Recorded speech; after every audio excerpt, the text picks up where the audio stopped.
So the top 10 teams are throwing in our face. We do number 10, the Vikings. They're 10-0 with games by one score. Obviously, we know that game that just happened. Very bad defense. They have 7 games where they have comebacks. That's 7 games. It's crazy. And they have a terrible defense, so they can only win shootouts. So that's why they're number 10. Number 9, the Lions. I think the Lions are just a little bit better than them just because they have a good defense. Jared Goff now has time to throw. The O-line is now protecting him. So in the last 6 games, he hasn't thrown an interception. So they're trying to make him look good. They haven't given up a sack in the last 2 games, I guess. 2 back-to-back games, yeah, no sacks. So that's just what it is. So number 8, I'm going with the Jags. Because, believe it or not, Trevor Lawrence since week 9 has the highest completion percentage. Alright? The highest. Go look it up if you don't believe me. And that's without his left tackle. If he had his left tackle, they'd be even better than that. Alright? He has a 70% completion percentage. That's the highest in the league since week 9. So that's something to look out for. Number 7, Cowboys. They're a hair better than the Jags, you know. They're a bad road team. That's really what it is. They don't play well on the road. They would beat the Jags though at home or on a neutral field. They would win. But the Jags, they beat them because they have to travel from the west to the east. It's always tough for teams to do that, and then they have to play away. Even though they had Cowboys fans there, it just wasn't enough to overcome. And plus, they're trying to push Trevor Lawrence on us. He's probably going to make the playoffs. The Titans probably may miss, right? You don't be surprised if they do miss it. The Titans, they had him start strong, but now they're having him lose some games, and the Jags are playing strong now. But back to the Cowboys, though. They have had, in 10 straight games, they've had over 125 yards rushing. So that shows you they should not really be passing as much as they do. But they still do it anyway. This is something that Buffalo could use. If Buffalo could average that from their running game, they would be the best team in the league. But they have a lot left to be desired on the running part. Dak is throwing more interceptions, so they need to really run the ball more if they're really trying to win these games. Because Dak is not that type of guy. He's not Patrick Mahomes. He's more like a Tua. He needs everything to be good to be playing great, really. He's not going to carry you. He just never has been that type of guy. And really, after CeeDee Lamb and their running game, what do they have? You know what I mean?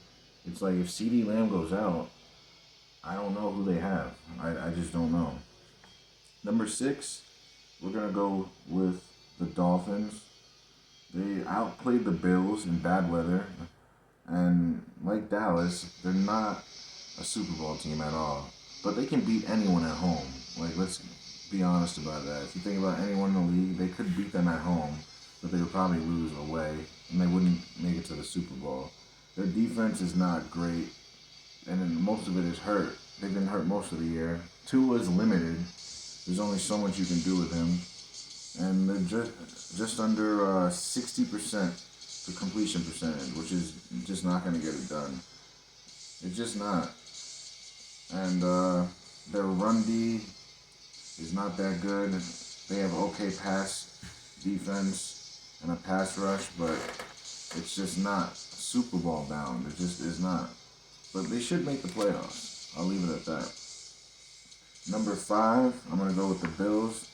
Even though they were out-schemed and outplayed by Miami, we already know that was what the script wanted.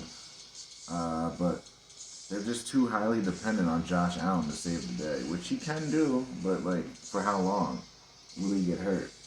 Can you sustain that? He reminds me a lot of Cam Newton.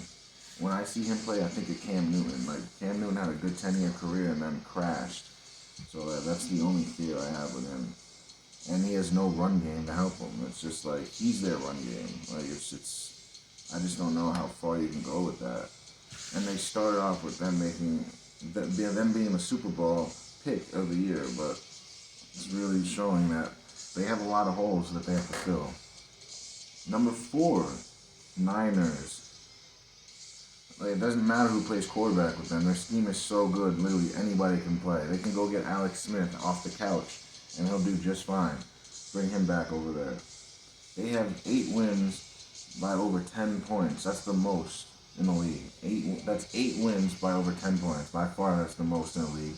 They have the number one scoring defense. They are 7-0 since they lost to the Chiefs.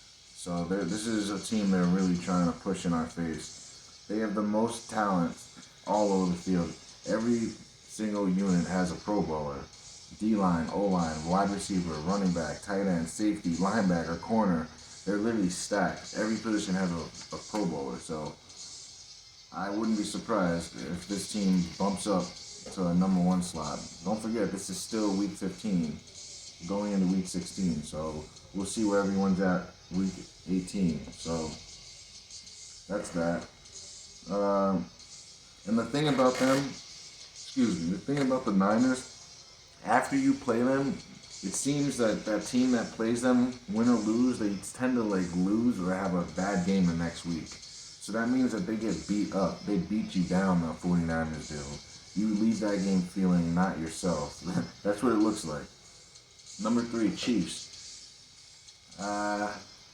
So 99 passer rating for opposing QBs on their defense. That's not good at all. So that's the reason why they're number 3. If they had even a defense that was a middle of the pack, if he had even that, they'd be all right. But they don't. They're trying to show us that this defense is so bad that even the Texans can threaten to beat them. That's really what they're showing, guys. They're showing us that Mahomes is that guy, but his defense is not. So I don't think the Chiefs will win a Super Bowl this year, guys. I really just don't. You can't win a Super Bowl with a defense that bad. So I wouldn't worry about Mahomes unless he's playing the Bengals or it's a playoff game that's scripted. Other than that, I wouldn't worry about Mahomes. It's everyone else you got to worry about. That's really what it comes down to with the Chiefs. If they make the playoffs, will Mahomes play like Mahomes? Will Mahomes show up? That's all it comes down to. It's all about Mahomes.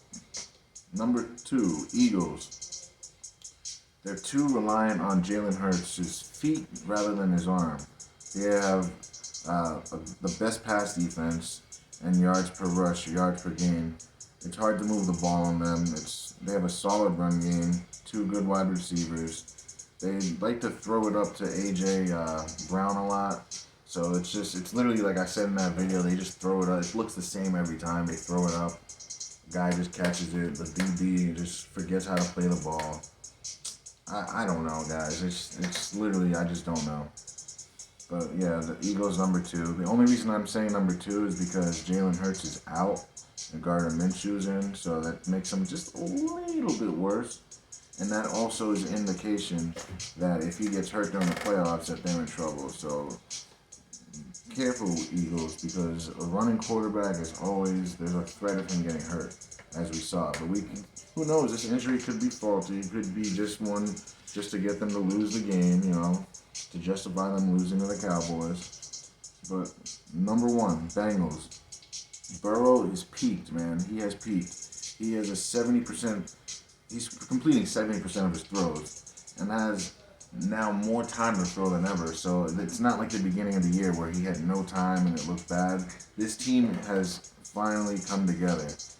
They don't really have many weaknesses. They have a solid running back. They have solid wide receivers, tight ends. Their defense is solid enough to get you to the Super Bowl like we saw last year. They might be even a little bit better this year.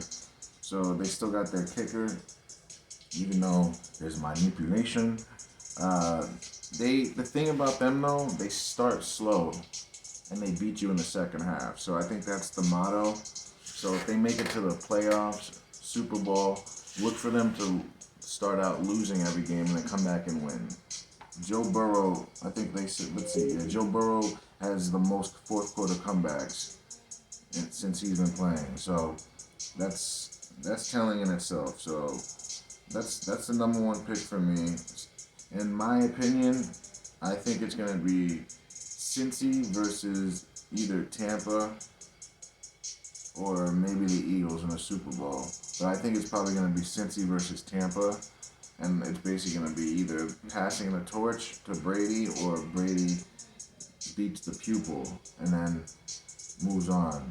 Because usually it's been every 2 years Brady wins. So that's just my prediction. We'll see. Thanks for watching, guys. Don't forget to like, share, and subscribe.